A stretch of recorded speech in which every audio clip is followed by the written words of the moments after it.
Međutim, evo, imamo našu prvu uvaženu gošću večeras i zaista nam je zadovoljstvo da je pozdravimo i da je se istovremeno zahvalimo zbog toga što je prekinula neke obaveze koje je imala ili ih odložila.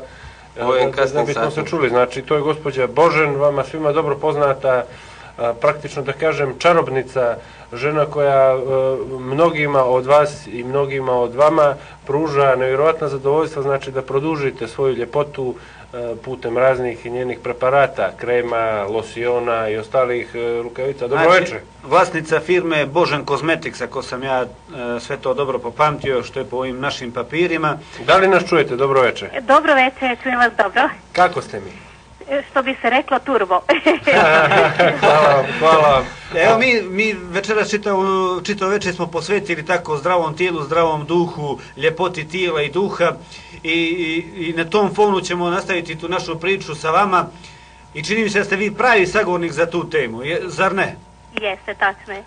Kada ste počeli da se bavite, znači, kada vam je došla u stvari ideja, da li ste odmarali pa vam je ta ideja došla da eventualno pomognete ljudima ili ste nešto radili pa je u toku rada došla ideja?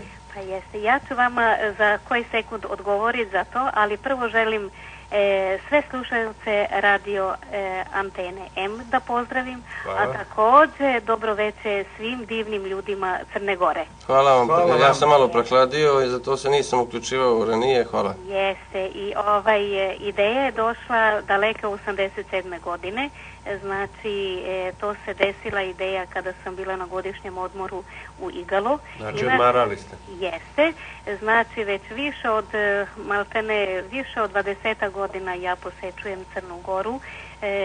Za mene je to jedno, kako da kažem, tih davnih godina pa sve do dan danas jedno sveto mesto, znači pod Ostrog dolazim svih tih godina, tako da sam ja vezana za Crnu Goru znači mnogo godina, a mogu da kažem da već 3 godine ako sam odabrala svoj kutak, kako da se kaže, u Herceg Novom. Dobro nam došli. I bolje vas našla. Bili ste i u Risnu, sigurno. Ja tako? Pa to je blizu. To je blizu, pa rekao zbog bilja i tako to. Jeste, pa bilje, mogu da kažem da bilje i recimo pelin nigde na svetu nema kao što je recimo u Crnoj Gori, a sa druge strane znade se da je Crna Gora ekološka, da ima toliko te divne... Lika, Gračanica, Iva. Evo, čovjeka kojega upravo sada razmjenjujete vaše iskustva, jeste naš gost večeras, Vlatko Stanojković, koji odade sa ovog područja. Travar. I možda će vaše iskustvo njemu dobro i doći, on je mladi čovjek koji se mlad u ovom poslu. Je tako. I recite mi, Vlatko, vaše iskustva sa travama u Crnoj Gori, gdje su ta najbolja područja za... Pa pazite... Pa ovako, ja se više bavim znači algama i sve što se tiče mora, ali mogu da kažem što se tiče bilja, svi ti delovi od Durmitora, pa recimo žabljak, taj deo, to je nešto što nema nigde. Također recimo pelin, kao što sam malo pre rekla, jednostavno nema nigde na svetu po kvalitetu, po svemu, tako da... Odakle toliko pelina u Crnoj Gori? Da li je to... Ima. Da li je to neko sadio ili to jednostavno... Ne, to je divlja. Ne, to je divlje i to je najvažnije što se malo recimo, to je pravo prirodno i što je najvažnije, znači, tamo gde je nezagađeno, kao što recimo od žabljaka, Durmitor i sva ta okolina.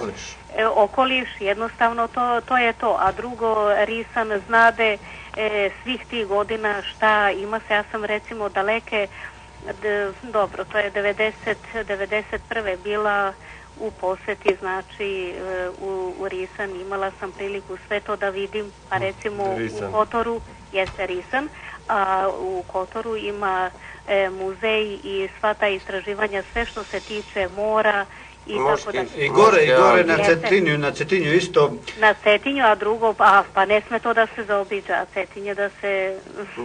A recite mi, kako ste došli na ideju da upravo od algi pravite te zaista čudesne proizvode, koja je to, da li ste razmišljali dugo da uzmete jednu algu, kako sigurno stručnjaci rade, ubere se alga, kako se to već kaže, pa se samelje, kako se to radi?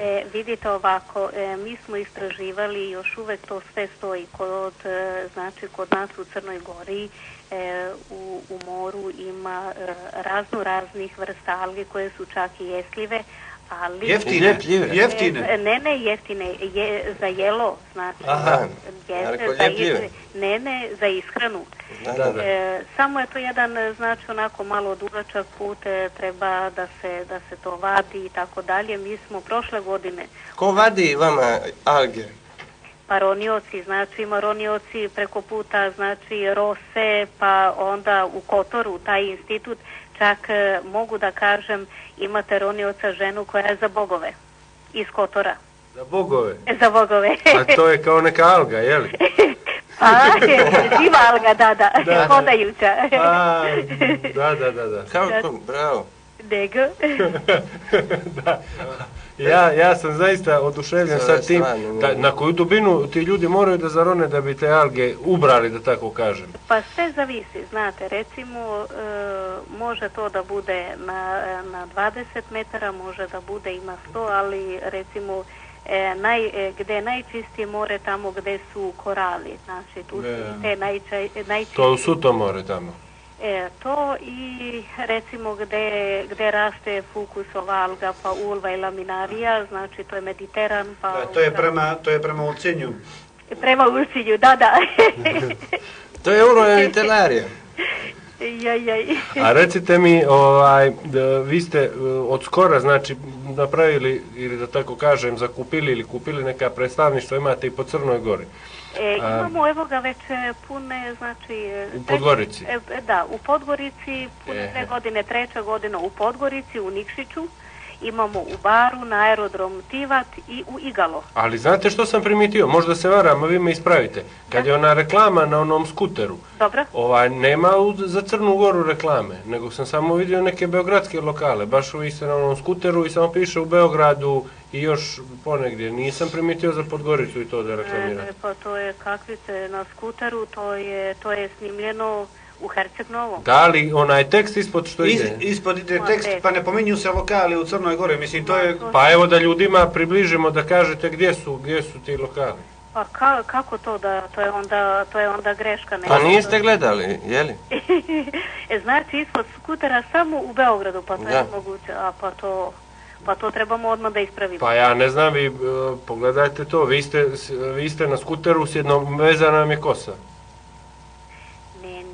Meni ima maramu. Da, maramu ima i baš jedan fin skuter. Ne, reklama je, vidi se, snimana u Crnoj Gori, na moru, to se vidi. I čak ono, recimo, kod bazena, to je sve rađeno. Da, onda divna devojčica koja je bila odabrana za lice, Božan kozmetik iz Crne Gore.